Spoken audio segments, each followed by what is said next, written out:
Felipe falou um pouquinho na outra live a respeito do pai dele, né? A gente está falando da influência dos pais, né? Na Bolsa de Valores, aí, no empreendedorismo, enfim. No meu caso, eu comecei na Bolsa assim, bem cedo, né? Eu comecei basicamente em 2004, se eu não me engano, né? E foi um momento que, assim, eu não sabia muito bem o que eu queria de fato. O que eu estava vendo é que poupança não fazia jus ao pouquinho dinheiro que eu colocava lá, né? E basicamente meu pai ele era empreendedor, trabalhava na Cimaf, na Mapre, que foram empresas depois que foram adquiridas pela Belgo Mineira, se eu não me engano. E ele se demitiu para fundar uma própria empresa dele, né? Com muito custo aí, ele conseguiu sustentar a gente e eu virei empreendedor. Eu saí vendendo site, basicamente. Eu comecei minha carreira vendendo site para a internet. E eu pegava um pouquinho que sobrava e colocava em poupança, e eu nunca via que a poupança rendia alguma coisa para mim. Até que eu conheci o Barsi, Luiz Barsi Filho, que basicamente aí ficou horas e horas me falando sobre a Bolsa de Valores, quando eu era pequenininho, tinha 16 anos. Pequenininho acho que eu nunca fui, eu sempre fui meio grandão mesmo. Mas assim, eu conheci o Barsi depois que ele falou sobre toda essa estratégia que a gente tenta passar aqui. Eu falei, eu preciso fazer isso, quem sabe, para o resto da minha vida. Os meus pais, né, sempre me falaram, assim, eu sempre estudei em escola pública, mas eles sempre tentaram, infelizmente não tinha naquela época um jeito Barsi de investir, nem um AGF, para me dar essa educação financeira, mas eles também sempre investiram em renda fixa. Com o passar dos anos, eu vi que o negócio começou a ganhar tração, a gente chama de aquela zona de arrebentação, né? Você vê que com o passar do tempo, o dividendo começa a aumentar de uma forma interessante. Eu costumo dizer que em 5, 6 anos, a gente fez até um exercício num dos nossos treinamentos, e a gente faz também no JBI, no módulo 4, é quando que o seu aporte começa a virar o seu dividendo, né? É muito engraçado isso aí, cara. Você tá, sei lá, eu comecei com cerca de R$100 por mês, alguma coisa assim, era bem pouquinho mesmo, mas eu botava mó fé nisso aí, né? Eu me sentia mó empresarião graúdo, isso é mó legal.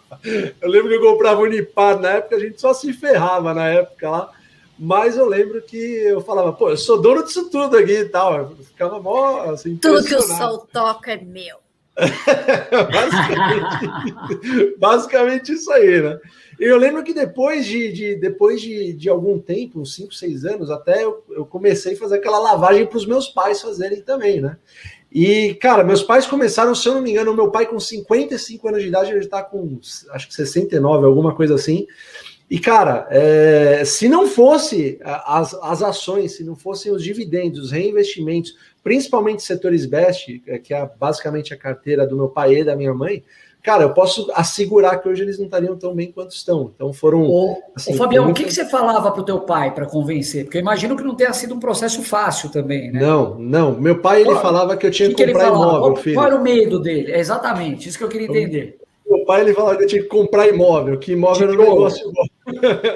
Ele falava, não, compra imóvel que, cara, você consegue uma rentabilidade e tudo mais. Só que aí eu vi o Barsi, né? O Barsi, pô, um senhor naquela pegada de comprar empresas já pagando dividendo, porque comprar imóvel, pô, eu tinha 16 anos, eu não tinha... Imagina, um imóvel naquela época, sei lá, 300 mil reais, eu nem sonhava em ter isso aí. Eu tinha meus 100 reais todo mês lá, botando pequenininho, não tinha como sonhar com imóvel, né? Mas quando eu vi que o dividendo, com o passar dos anos, foi fazendo essa bola de neve, cara, isso foi caindo assim como uma luva para mim, sabe? Porque depois eu comecei a ver que os dividendos eram na faixa do que eu estava colocando mensalmente. Isso me animou pra caramba. Eu falei, pô, tem coisa muito boa aqui. E daí foi exponencial, foi só pra cima. E quando eu mostrei isso pros meus pais, aí eles começaram a entender. Eles falaram, pô, eu acho que tem alguma coisa boa nisso aí. E começaram um pouquinho também. Eles colocavam um pouquinho todo mês, 300, 500 reais, e foram formando a carteira deles, assim, mas assim, religiosamente todo mês, fazendo aporte religiosamente e sempre nessas boas empresas que pagam bons dividendos. Quer dizer que nem sempre passa de pai para filho, né? Às vezes passa de filho para pai também. Nesse caso, sim, Felipe. É verdade. Nesse caso, eu tive que convencer. Foi um processo bem árduo, porque o pessoal assim de mais idade, eles vêm com essa mentalidade. Acho que você pode perguntar para qualquer um dessa idade que nunca viu sobre Bolsa de Valores. Todo mundo vai falar o quê? Ah, é muito risco. Você vai perder tudo do dia para a noite. Cara, ninguém, na verdade, nunca fez isso. É sempre. Pode reparar, Lu, Felipe, vocês podem reparar, é sempre assim. Você fala para alguém de bolsa que nunca ouviu falar sobre bolsa de valores na vida, a primeira coisa que eles vão falar é: eu conheço um tio de um amigo, de um filho, de um parente, de um vizinho que perdeu tudo com bolsa de valores. Aí você fala assim: mas com o que ele perdeu? Aí ele fala assim: com Petrobras. Aí você fala: mas a Petrobras não quebrou. E aí fica aquele vácuo. Mas aquele climão. Fica aquele negócio lá. Aí você fala: pô, mas a Petrobras não quebrou, rapaz. Como é que ele quebrou? Né? Aí sempre tem boa. Cara, você quer deixar alguém, esses caras especificamente desconcertados, vocês falam isso. Mas quebrou como? Aí o cara vai falar, quebrou com Vale. Aí você fala, Vale? Mas Vale tá inteirona lá, dando lucro pra caramba. Como é que ele conseguiu quebrar se nem a Vale quebrou? Aí você vai ver o que o cara fazia, né? Ele fala, mas não, veja bem, é que eu tava alavancado. Não é que ele tinha as ações, ele comprou umas opções ali e tal. É sempre assim, todas as vezes. É complicado convencer esse pessoal aí. Mas, cara, a gente convence, acho que com o passar do tempo, né? O pessoal... Eu tenho um grande amigo meu que fala assim, o que você... Ele falava há 17 anos atrás, o que você tá fazendo? Eu falo, comecei com Bolsa de Valores fazendo isso. Passou 10 anos, o que você está fazendo? Eu estou fazendo a mesma coisa de 10 anos atrás que eu te falei, a mesma coisa, não mudou nada.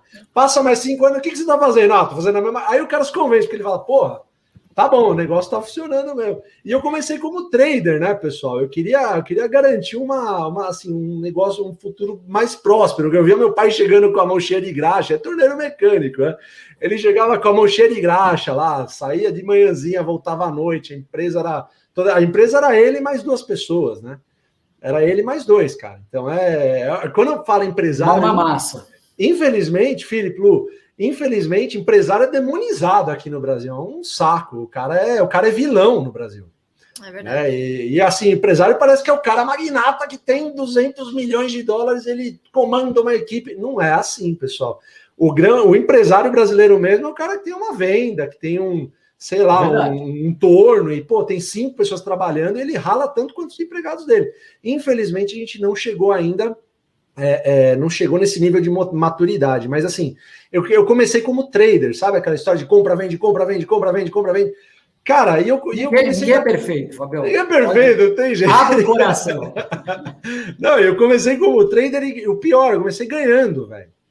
Aí que ferra mesmo, porque quando você começa ganhando, você fala, agora me tem aqui, é nóis, ninguém me para agora. E esse é o problema, né? Porque uma hora você toma aquela trolhada lá para você largar a mão de ser trouxa, que o mercado, assim, você vai lá, você começa num ano, e determinado ano você começa fazendo day trade, comprando na baixa e vendendo na alta.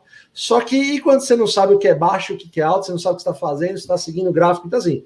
Eu não falo que o day trade, assim, eu não recomendo day trade, ninguém recomenda, porque a gente já passou por isso, pessoal. Então, não me entendam mal. Se tem traders aqui, eu acho que vocês estão estagiando pro jeito baixo de investir. Eu falo isso, mas assim, com toda a humildade do mundo, cara, porque eu passei por isso também. Então, assim, para mim, eu nunca dormi tranquilo fazendo isso, né? Então, a hora que eu me encontrei mesmo foi ouvindo aquele senhor de cabelos brancos, o Barsi, o Papa lá falando o que ele fazia, aí eu me encontrei, tomei uma atitude e comecei a fazer nos primeiros anos. Pessoal, vocês não vão ficar ricos do dia para a noite, tá bom? Esqueçam isso, vocês acham que isso vai acontecer? Não é a Bolsa de Valores não é um lugar para vocês, tá? Não é um lugar para vocês. Então, assim, Bolsa de Valores é um lugar para quem quer, para quem quer montar uma estratégia, para quem quer seguir uma estratégia perene e de longo prazo. Aí vocês falam, mas eu tô com 55 anos de idade. Para começar com 55 anos de idade é terrível. Pessoal, meu pai começou com 55 anos de idade. Hoje ele tem 69 anos de idade. Tá? E pergunta para ele, depois eu vou até filmar para vocês, mas você vai ver que ele, assim, sem Bolsa de Valores, sem as empresas que pagam os dividendos que ele possui em carteira, cara, ele estaria, assim, bem mal arrumado, digamos assim. Então... para todas as idades, sim, desde que você adote uma postura vencedora, uma carteira previdenciária.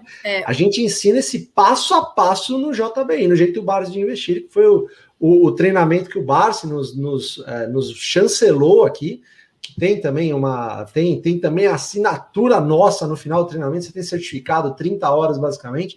Então é isso que a gente não fala aqui de boca, é o que a gente faz todo santo dia, e a gente está aqui para prestar esses depoimentos para vocês, tá bom? O que você ia falar, Lu? Eu ia falar, ia te complementar aqui um discurso que a gente ouve muito é o seguinte: pô, mas eu já passei dos 40, já passei dos 50, não vai dar tempo para mim, eu vou ter que arriscar mais. Imagina, essa estratégia de dividendos para mim não serve, eu não tenho tanto tempo, né? E quer dizer, com seus pais foi realmente a prova viva de que sim, você tem tempo, né? Na verdade, conforme você vai evoluindo na curva do ciclo da vida, que inclusive é uma coisa que a gente fala no JBI, a tendência é que você tenha que correr menos risco. Imagina, pessoal, você com 50, 60 anos se coloca no risco de perder tudo, né? E tem muita gente que faz isso e acha que vai usar a bolsa como uma forma, um trampolim, né? Que vai usar a bolsa como uma forma de enriquecimento rápido. Essa é a fórmula perfeita para quebrar, né? Total. E alavancagem também, opções. A gente assim, até usa algumas ferramentas pontuais de opções, mas isso de longe é o cerne da estratégia previdenciária. Não é, de longe que não é. Então, assim, essa trajetória ela é longa, ela não é convidativa para curtíssimo prazo. E, assim, a gente até se considera meio dinossauro, porque hoje em dia a gente quer empresas que dão lucro, imagina só. Antigamente, hoje parece que não está muito na moda, acho que não estava muito na moda da lucro, acho que o Felipe até escreveu um artigo sobre isso. E até mais, viu, Fabião? Além disso, né, as pessoas, e é muito curioso, isso eu acho que é até algo do ser humano, né? Mas a gente vê essa quantidade de gente enorme que entrou na Bolsa nos últimos anos, nos últimos meses, podemos dizer, e assim, as pessoas não acreditam que é possível uma estratégia relativamente simples, né? A pessoa fala, não é possível que é só isso, ou não é possível que é algo tão que leva em conta o bom senso. As pessoas buscam algo complexo. E se vocês pararem para prestar atenção, a maioria dos outras empresas de educação, até mesmo os próprios bancos, eles vendem uma dificuldade enorme, né? Fazem uma parafernália toda para vender aquela facilidade que ele entrega. Mas no final do dia, pessoal, tem muita gente que fala assim, poxa, mas o Barsi, será que ele foi tão a fundo na análise quanto o gestor de fundo XY? Pessoal, não interessa. Por quê? Porque muitas vezes você tem alguns elementos de números ou de outros fatores mais quantitativos para analisar, que isso é absolutamente commodity, todo mundo tem acesso a isso.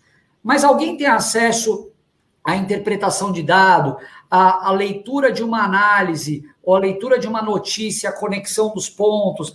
Essa parte que parece a mais fácil de todas, não é. Pelo contrário, e eu acho que é aí que o jeito Barsi de investir entra, em que você não olha simplesmente números, não é simplesmente o yield, mas você olha alguns fatores subjetivos também, que são muitas vezes os mais importantes numa análise, o que pode fazer o teu investimento dar certo ou errado, né? Vai lá, Fabião, continua. Não, e é exatamente isso. Vocês resumiram bem. E assim, pessoal, os meus pais eles acabaram migrando até, por exemplo, de ações que subiram muito para outras ações, e isso é uma coisa que eles até fizeram, sabe? Tipo, a ação que subiu pra caramba, eles trocaram por outras ações de setores perenes que pagavam bons dividendos, que estavam com um preço um pouco menor, que pagavam dividendos melhores. Isso eles chegaram a fazer com algumas ações. Então, assim, isso também acontece, né? A gente faz de vez em quando, com o tempo você vai aprendendo que, na verdade, acho que você nem precisa sair trocar. É ruim você trocar algumas ações. Isso é uma coisa que a gente vai aprendendo até hoje, na verdade. Não tem uma resposta tão simples para isso. E a gente dá exemplos, inclusive, no jeito Barsi de investir, né? Mas são movimentos que eles fizeram também, né, com o passar do tempo, que, cara, aceleraram um pouco mais esse processo, né, de criação de carteira, né? A carteira previdenciária realmente ela vem para ficar, ela não é um negócio ultrapassado. O Barsi faz isso há mais de 50 anos e a gente está aqui não é à toa, sabe, pessoal? A gente realmente está aqui pregando o que a gente faz, que é basicamente isso. Não é o mais sexy, digamos assim. Acho que a gente teria sei lá, mais gente, muito mais gente se a gente chegasse e falasse, pessoal, a riqueza do dia para noite, vamos fazer day trade aqui, vamos para cima. Não é o mais sexy, mas não é o que a gente acredita, não. A gente não acredita em coisas como day trade, enfim, isso é uma coisa que a gente não passa aqui porque a gente não acredita. Pessoal, eu vou pedir para vocês darem um curtir aqui, acho que o conteúdo hoje está bem bacana, né?